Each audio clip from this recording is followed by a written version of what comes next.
पाकिस्तान में लंबी खींचतान के बाद आखिरकार पाकिस्तान सेना प्रमुख के तौर पर सैयद आसिम मुनीर अहमद शाह को चुन लिया गया है। आईएसआई चीफ रह चुके आसिम मुनीर का नाम भारत में पुलवामा आतंकवादी हमले का मास्टरमाइंड के रूप में जाना जाता है। तख्ता पलट के इतिहास वाले पाकिस्तान में अगर चुनाव के बाद इमरान खान फिर से प्रधानमंत्री बनते हैं तो पाकिस्तान में सरकार और जनरल मुनीर के बीच खींचतान रहने की पूरी संभावना है। खैर, ये तो समय तय करेगा। फिलहाल पाकिस्तान में हुए अब तक के सभी तख्ता पलट और सैन्य तानाशाही पर नजर डाल लेते हैं। नमस्कार, मैं हूं कुलदीप द्विवेदी और आप देख रहे हैं one India Hindi. Pakistan army chief की नियुक्ति को लेकर लंबे समय से पाकिस्तान में सस्पेंस चल रहा था। सैयद आसिम मुनीर अहमद शाह को पाकिस्तान का नया आर्मी चीफ बनाया गया है। वे पाकिस्तान की खुफिया एजेंसी आईएसआई के चीफ भी रह चुके हैं और जनरल कमर वाजवा के जगह लेने वाले हैं। आसिम 2018-2019 में 8 महीने के लिए आईएसआई चीफ रह चुके हैं। पीएम इमरान खान को कुर्सी से हटाने में भी जनरल मुनीर का हाथ बताया जाता है।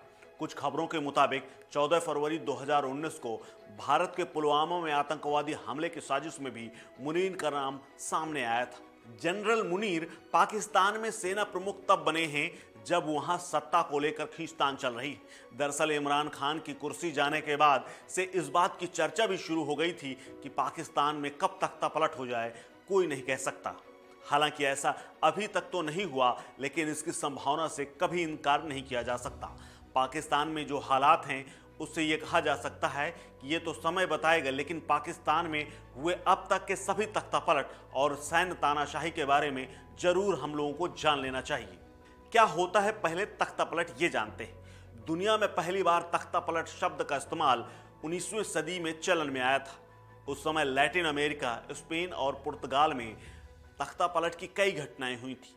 दरअसल जब किसी भी देश में सेना या विपक्षी दल किसी निर्वाचित सरकार को जबरन हटाकर खुद सत्ता पर काबिज हो जाते हैं, उस स्थिति को तख्ता पलट कहते हैं। सेना द्वारा किए गए तख्ता पलट को मिलिट्री कू कहा जाता है। इस स्थिति में सामान्यतः देश में तानाशाही लागू हो जाती है, जिसमें नागरिकों के मूलभूत अधिकार लगभग समाप्त हो जाते हैं। संविधान में बिना किसी अनुमति के, बिना किसी सहमति के मनचाहे सरकार अपनी मनमर्जी की फेरबदल करती है।